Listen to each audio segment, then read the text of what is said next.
Accommodations aren't about making things easier from the standpoint of like you're not going to have the same degree requirements.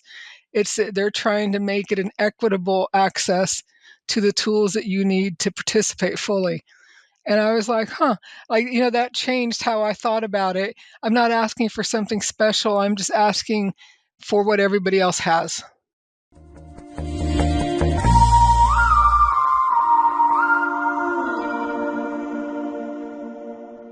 Hello, I'm Jenevieve Surkin, lead of the SWE Disability Inclusion Affinity Group.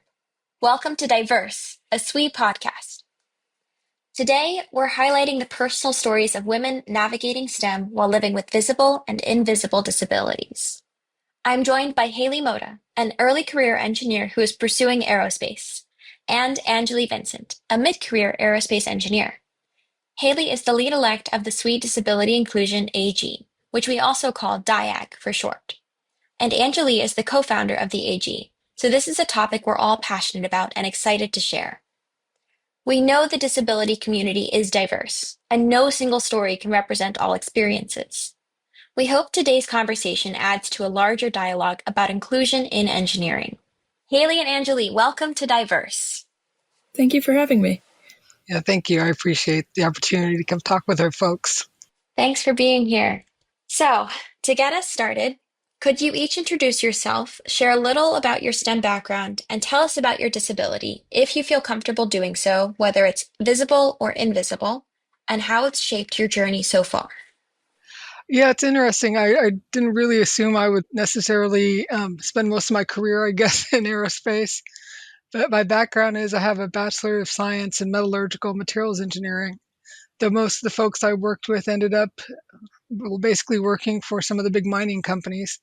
But then I also have a master's degree in mechanical. And so my very first job out of school was with Boeing in Wichita. So it's interesting to me. They also were about to buy them back.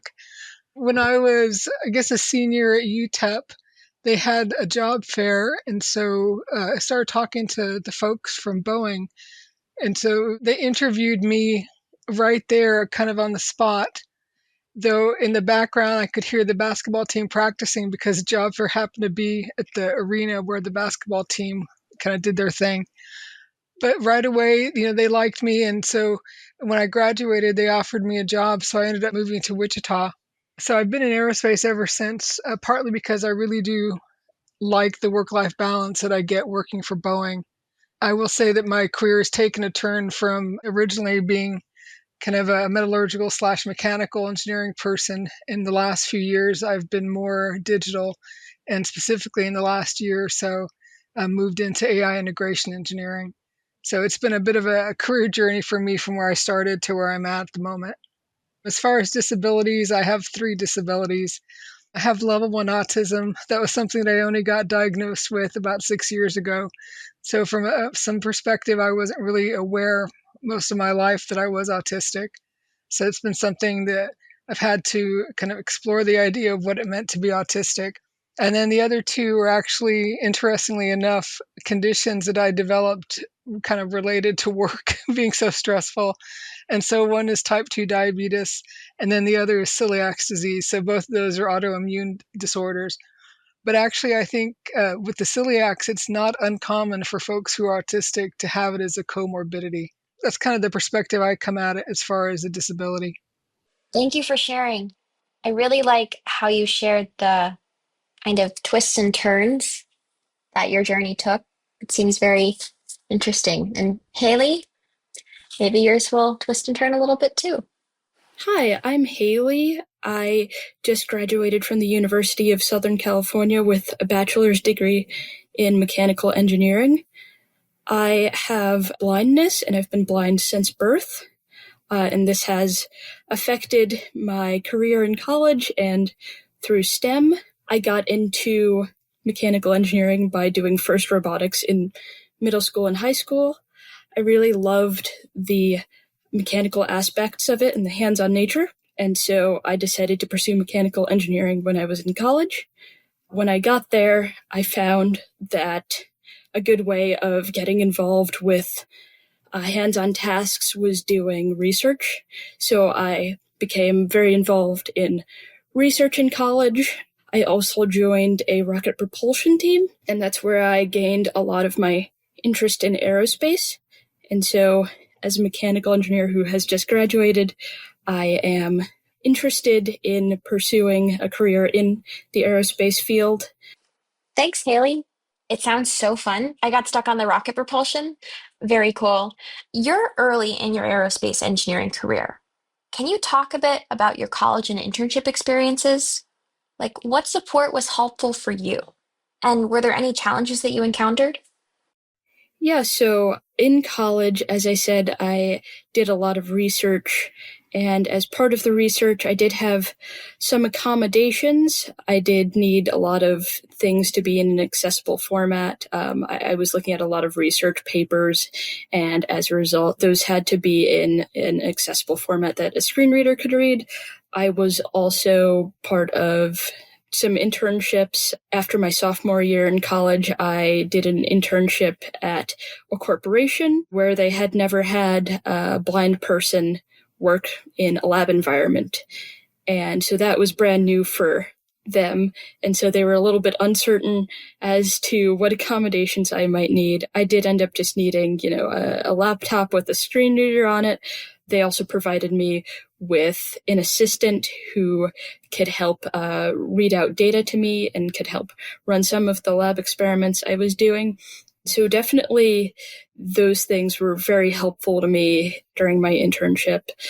As for more in college, I also was connected with the Office of Disability Services, and I received Braille textbooks through them and documents in accessible formats, accommodated testing, things like that for classroom accommodations. Thank you for sharing. Did you know that you could have access to these accommodations before you entered college? Like, were you told about them? I did. I had a teacher for the visually impaired who comes in and kind of teaches you Braille and living skills and stuff like that in a public school. And so I actually had known about getting accommodations in college because I did have to consider that when choosing a school. That's awesome.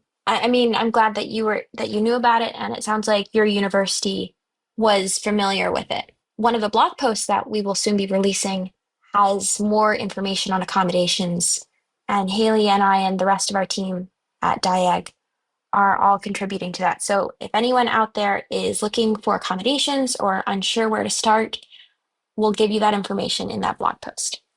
Haley, were there any mentors who made a big difference for you?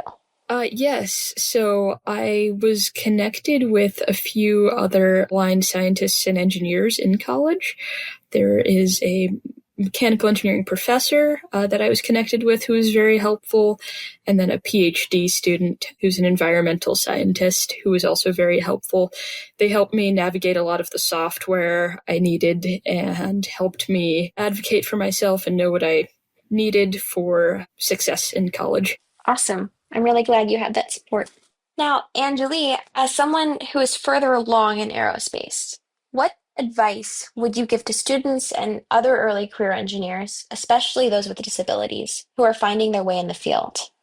I guess I'd first encourage them to go look at resources like AskJan.org and figure out what they think would really help them be successful from an accommodation standpoint. Because I do think that having the right tools in place right from the beginning would really go a long way as far as helping people be successful in their career. I wasn't aware of some of the maybe, I guess, issues that I had early on in my career because of the late diagnosis. I have a lot of communication issues. Sometimes I'm too curt. Sometimes I just don't talk to people about certain issues just because to me there wasn't an emergency, so there's no point talking about it. So those were little things that I, again, wasn't aware that were issues for, I guess, from the beginning. If I had known those things, then I could have maybe adopted different tactics as far as addressing those early on. But there's a lot of resources that are out there that folks can look at. For example, I was talking to someone who is deaf. I have a mentee who is deaf. We never thought about from the standpoint of if you're in an interview and you're using an interpreter who you're not comfortable with, who maybe doesn't understand you, or maybe doesn't understand a lot of technical jargon, let's say, then when they translate for you, that may not come out the way that you intended it to come out. And so it's very important then if you have an interpreter to have a relationship with somebody. That's something that I wasn't aware, and he probably wasn't aware of it at the moment either. And so that was a great piece of advice for us to learn. There's probably a lot of little pieces of advice like that for folks with disabilities to know right at the beginning of their career. Something else too, I think it's really important to learn to advocate right from the beginning. I tended to avoid my manager at all costs when I was starting as an engineer, and partly because there's so much that you have to learn at the beginning. I don't like to ask for help, especially when I feel like I'm struggling, ask for help, I guess. And so I would tend to avoid my managers unless there was a real serious problem. And so I think it's important for folks to see their managers as being there to help them be successful. And so learning to self advocate with your manager, but also starting to really focus on how to network with other people and how to build those relationships, because ultimately your management team or different managers you meet can very much help you along in your career, and so it's good to have those relationships with them early on. Thanks, Angelie. I think that's really important advice, and that's definitely advice I could have used when I was starting out in undergrad, or even honestly when I was diagnosed in high school. How do you think we can reframe the idea that our problems aren't significant enough to warrant seeking accommodations? What are different ways that we can reframe our needs and make them important enough that it does warrant asking for help? Yeah, I think that for a long time, again, I think I hid what I considered to be deficiencies in me, not knowing that it was related to disability, and so I didn't want to ask for help or kind of bring any attention to that. And I think I was also afraid of asking for, I guess, more than other people got, or this feeling that somehow if I was given something extra, that that was not fair. And so I think people have to kind of get away from that idea. It's funny, I've gone back to the university. I'm going to ASU now online to pursue a master's in computer science. And so this was the very first time that I had the option to ask for an accommodation. And it took me a long time to get over just my own, I guess, feelings about asking for help. And maybe some of it's internalized ableism on my part. But I went and asked for help, and I was talking to the person from the accessibility center, and it was just such an easy conversation. She's like, "Oh, you might benefit from some extra time on, your test, or you might benefit from having the coursework a week early. It'll be due the same time as other people, but you'll have more of an opportunity to look through it and feel good about it." And I was just thinking, all this time, if I would have known I could just ask for help and it would make my life so much more easy than it has been, instead of just, always trying to quietly catch up with folks and then kind of burning the candle on both ends, I guess. Other people, when I was in college, may have taken like, I don't know, like 10 hours to do homework. I was probably taking 15 or 20 and not realizing that part of it I have to understand kind of the language barrier, because I don't think the same way other people do and get past that. Or I didn't have the same access to like having a bunch of study friends that I could work with and come up with answers. And so I've spent a lot of time doing extra work when I didn't have to. And so it was just a relief to be able to have those accommodations. And so when we actually had, it was an orientation, I guess. But one of the things they said is accommodations aren't about making things easier from the standpoint of like you're not going to have the same degree requirements. It's that they're trying to make it an equitable access to the tools that you need to participate fully. And I was like, huh, like, that changed how I thought about it. I'm not asking for something special. I'm just asking for what everybody else has. And so that I was able to kind of be better with it. I will say that I just took a test this week, and so I get double time, and I actually finished the test in like 10 minutes as opposed to like the 2 hours I get. So sometimes it's just knowing that you could have that make all the difference in the world from an anxiety standpoint. Thank you for sharing. And congrats on your master's. That's exciting. Oh, thanks. Yeah, it's a big difference from metallurgical materials engineering. So I figured I've been moving away from that whole area, and so it was nice to kind of learn more of the basics of computer science now that I seem to be moving more into, again, a digital job. Angelie, masking is something that comes up for a lot of people with invisible disabilities. Can you share what that has looked like for you? And what do you wish others better understood about masking?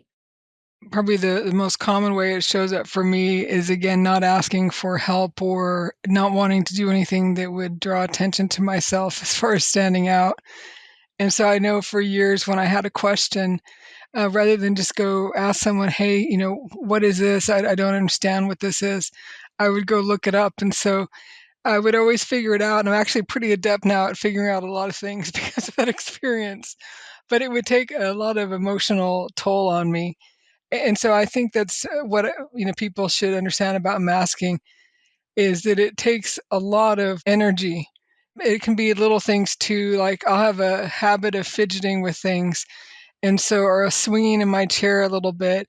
And so I'll try to stop doing some of those things, but then, telling myself stop doing those things also requires energy. And so between that and then sometimes the sensory issues at work, if it's very loud or if there's unusual smells or noises, then it can just feel very overwhelming and I can feel a little burned out by the end of the day. And so again, it always takes an emotional toll to be out and to be with people because of the autism.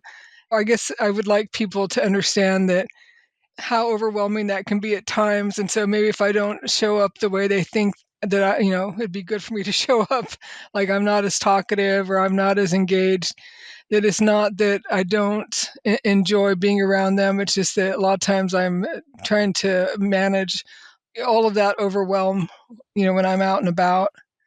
I'll come home and I won't feel like talking to my husband for like an hour or so. And it takes me some time to kind of decompress and finally get back to a normal after having engaged with people all day long. And then I think, again, internalizing that, then there's also a tendency on my part to internalize all the stress for that, and that can cause long term damage. Actually, I mentioned that I was diabetic and had celiacs. Both of those were conditions that I developed at the time or at a time when work was extremely stressful for me. And so I think that was part of that internalizing the stress and not really having a way to kind of get rid of it. And so it ended up literally physically damaging me because of it. So I would also encourage folks to be very cognizant of the impact that stress can have on them and to make sure they are managing kind of any tendencies, any overwhelm they have or any anxiety, because you don't want it to take a long-term toll on you. So I would actually discourage masking if possible, or to trying to get to a place where you're not doing it so much, or try to be a little freer. And that way you can, show up a little more authentically, but also, again, you can just make sure that you're not hurting yourself or causing any long-term damage for yourself. Thank you for sharing. Your experience is really valuable. I have ADHD, and in a different way, masking for me looks like more so not speaking when I would otherwise speak because I think what I have to say is totally unrelated to the conversation. So, Haley, I'm curious to hear more about what it was like to go through college with a visible disability. Did you find that you had to educate others or advocate for yourself more often? I think I definitely had to advocate for myself more often. An example that comes to mind is for the first 2 years of college, I didn't have any Braille books. And that was because I was working with the Office of Disability Services, and they just weren't getting in the orders for the Braille books in time. And I would constantly tell my caseworker, like, hey, can we please get these in at a more, at an earlier date so I'll have them ready for class. But I wasn't given my books. Sometimes I was given my books in the middle of the semester. Sometimes I didn't even get the books. So that was definitely a frustration and a time where I did advocate. And eventually my caseworker was changed due to my advocacy, and I had a caseworker who was much more on top of it, much better at ordering the books when I asked. Another example is I did struggle with some professors not thinking I could take their class, or just having some classes where it was very difficult to take the class. For example, CAD.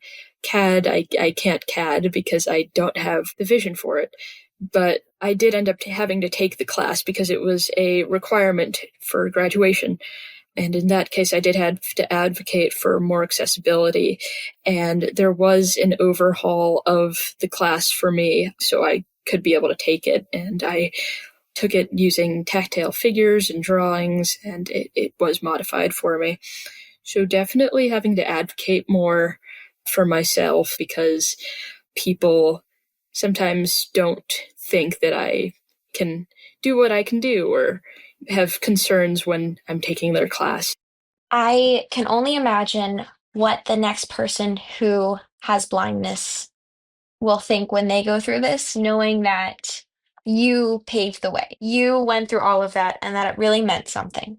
So thank you, and I hope it gets better. Were either of you fortunate enough to have an ally to help you advocate for yourself at any point in your engineering journey? This could be a person or an organization. What did that look like? And are there any tips to share for others who are trying to find and engage an ally, other than, of course, coming to our Disability Inclusion Affinity Group DIAG meetings, which are awesome? I've had different folks over the years who've helped me with different parts of my career, and I kind of look at it, and it's funny because a lot of the things that they had helped me with were the people skills, because I think that's the area where I suffered the most. And so, like, I had this one mentor who always told me to go talk to people in person and establish a personal relationship right from the beginning. And so I think about that a lot. Or had another mentor who used to be a manager at GE, and I guess they got this little book that was almost a cheat sheet of different situations that could potentially happen and how you should address them. And so there was a few times where I remember, going to her and saying, "Hey, I need some help with this," and we'd go consult the little book and kind of see what it said about how to best address it moving forward. But as far as from a disability standpoint, again, I didn't realize I had a disability maybe until I was diagnosed. But I did have an interesting experience a few years back in that I had championed an idea that was a very unusual one, and I knew it was going to have to be really advocated for people to get it, because it was something that would be challenging to do. And I remember mostly I got a lot of flack for the idea, and a lot of people didn't like it. And so, including in meetings, I would have people make denigrating comments to me about both my intelligence and coming up with this idea, because it was, sometimes, again, people can forget their manners, I think, in an engineering work environment. But I did have this one manager who really advocated for the idea, and he could see, how it could really work, and he could see through my plan as far as understanding some of the aspects of it, and again, that it could be something that if it could be made to work would be very beneficial. And so he started advocating for it, and so his advocating for that helped me through that period, because suddenly people weren't constantly putting down the idea, and they were listening more because of who he was. And it was fascinating to me, after I got my diagnosis, I had gone around and was talking to different people. I was looking for mentoring advice.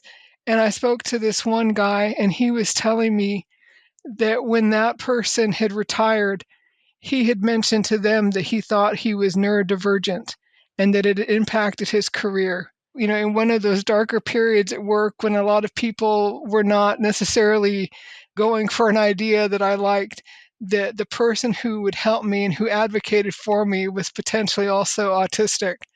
When I really needed an ally, that was interesting that my own community was there to help me.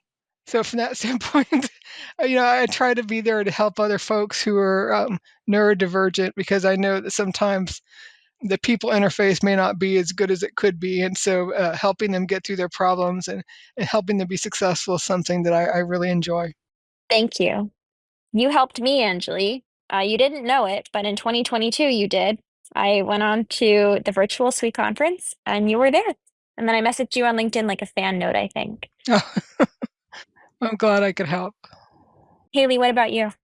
Yeah, so in college, I actually had a really big advocate in a mechanical engineering professor who helped me get a lot of accommodations, who's very enthusiastic about me being in his classes. And I'd later go on to have more professors who were very enthusiastic about me being in their classes, and those were some of the best classes I'd take, because I found that a lot of engineers found that it was a fun challenge to figure out how to accommodate me. There were a lot of people who were willing to help out, but this particular mechanical engineering professor, he helped write the curriculum for the CAD class I would end up taking, so I could take it. He made his materials accessible for me, and if I came to him with something that was inaccessible, he was very helpful in helping me make that accessible. And as I said, I did find this in other professors. I took a very difficult class as a junior. It was a year long, and it's the hardest class we have to take as mechanical engineers. And the professor for that class hired a TA to completely modify an oscilloscope for me and make it accessible. And I thought that was great. He was so excited about it and very much went on to become one of my mentors. I'd stop in his office hours all the time to just talk about things, talk about jobs. And he was a test engineer, and he's kind of what inspired me to want to become a test engineer as well. And then I had a professor in a material science class who really went above and beyond to make the class accessible for me and to really accommodate me and become an ally for other classes as well. She passed on instructions on how to make 3D printed tactile graphics to some other professors in other classes I was taking. So I'd say definitely those professors were very helpful to me. I also had a few mentors at the time who I could consult and who would tell me, about their struggles going through school as blind engineers, and they definitely also helped me out. As for finding allies in other people, I'd definitely say just talk to people and tell them what you're struggling with. People are very willing to help, and people are very willing to help you advocate for things you need, or if someone's pushing back on something, as Angelie said, they can help you advocate. Thanks, Haley. I think that while engineering might be one of the hardest fields for people with visible and invisible disabilities to enter, it's probably also got the best people to help accommodate the world for us. For me, too, my first mentors were in high school. I was very fortunate to be part of a first robotics team where half of our team was neurodiverse. It became almost normal. Like instead of the normal being neurotypical, the normal was whatever you wanted. And that was really beautiful. At the Disability Inclusion Affinity Group, we work to encompass that as well. Some people describe aspects of their disability as a superpower, while others don't connect with that framing. For me, there are both challenges and benefits. Benefits being, I feel like I'm able to see connections that others aren't able to see.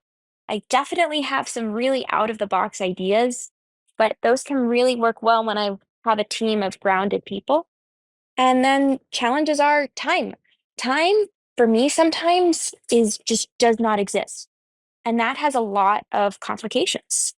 For me, ADHD is part of who I am. I'm a superhuman being, but I don't have superpowers, if that makes sense. I think that this is an important question for helping others who are currently diagnosed, about to get diagnosed, or maybe thinking that they could get diagnosed, should get diagnosed. What are your thoughts? Yeah, the superpower conversation is always something I find fascinating. I was the enterprise president for our business resource group around disability at Boeing. And so I had a lot of opportunity to talk with different members of the disability community. And so some of that was with parents too. And I think there's a tendency with a lot of the parents to really want to come at it from the idea of it being a superpower, because I think sometimes they're trying to reconcile with this idea of what it means to have a disability and how that's going to impact their child's life. Now, with that said, I do think that, I wouldn't say being diabetic or having celiac was a superpower, but as far as the autism, I was always the smart kid growing up. And so I do think that that's, tied to the autism to a large degree for me, at least. And so I don't know that I would have had the same opportunities if I hadn't been the smart kid. I don't know if I would be an engineer now if I had not been the smart kid growing up. And so one of the things that I sometimes hear as far as some of the engineering solutions I come up with is how creative and unusual they are. And I'll often see people, trying to figure out or study how to be innovative and creative. And it's something that when your mind's literally, wired a different way than other people, it's pretty easy to be too creative and come up with some unusual ideas. And so from that standpoint, I don't know that I'd call it, again, a superpower, but I certainly do think that having a disability, at least for me, has given me some opportunities to see the world in a different way and to can have some experiences that maybe I wouldn't have had if I didn't have a disability. I've gotten some flack over the years from people. I'll be like, "Oh, it's Autism Acceptance Day, woo!" Be happy about things, and then people are like, "I don't understand what's so good about being autistic." And from the standpoint of that, I'm not going to internalize any more negativity from people around a disability. So I'm going to be happy and proud of who I am and how I am. And so from that standpoint, I guess, it's a superpower to be accepting of who you are. So from that standpoint, I guess, yeah, I think it is good. And I am happy to have a disability. So I do think it changed my life. And it gave me some opportunities I wouldn't have had otherwise. And I do like who I am as a person, and I like the way I view the world. And so I'm very happy with who I am. So disabled or not, even if people don't like that terminology, to me, I think it's a positive thing. Thank you, Angelie. I think that's a universal sentiment that we should all aspire to love who we are. Haylee, how about you? Yeah, I don't think I would say blindness is a superpower. And I think pop culture has really influenced this image of like the blind character having superpowers to overcome their blindness, like Daredevil. It's a question I get asked a lot actually, is like, do you have super hearing? And I'm like, no.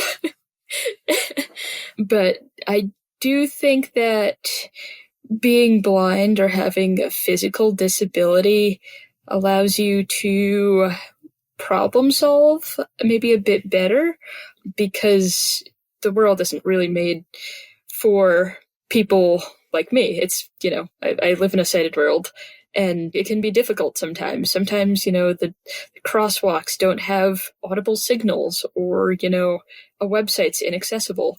It's just, not designed for me. And I need to learn how to, navigate the world in a different way, how to form strategies to cope with the lack of accessibility in my day-to-day life.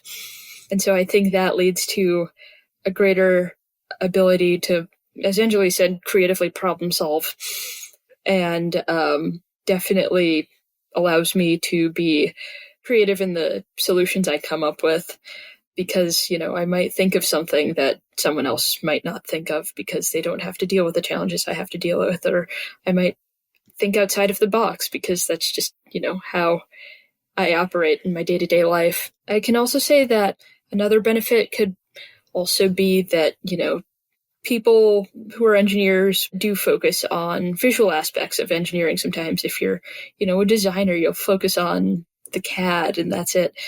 But sometimes it's more helpful to focus on the data. And that's my natural state of doing things, is looking at the data first, rather than like, let's say if you're in a lab and you're observing an experiment and you see something happen in the experiment and you write down that observation, well, maybe, the data tells a different story. So definitely from an engineering standpoint, there are some benefits, but I would not say blindness is a superpower. I mean, it's not a bad thing, but it just is, a part of me, and I have learned to adapt to it, and I am perfectly happy being blind, but I definitely wouldn't say it's a superpower or a bad thing. Thank you for sharing. I actually totally agree. I am someone who absolutely gets caught up in the CAD and then totally would miss some sort of data point that would reshape, reframe what that visual piece of data was showing me. Thank you, Angelie and Haylee, so, so much. SWE offers 20 affinity groups that are designed to bring together SWE members who share identities, interests, and goals. Membership in any SWE affinity group is open to all SWE members interested in participating. And I want to take a moment to share about the SWE Disability Inclusion Affinity Group, otherwise known as DIAG, and how you can get involved. So you can connect with us on Slack, LinkedIn, Discord, and Facebook, and on our new website, sites.swe.org/DIAC. We really hope that you enjoyed this podcast and would love to see you at any of our meetings. You can come no matter if you have a disability, visible or invisible, or if you're an ally, we'd love to have you. Thank you so much to Haylee and Angelie for sharing your stories today. I'm Jenevieve Surkin, and from all of us at SWE, thanks for listening.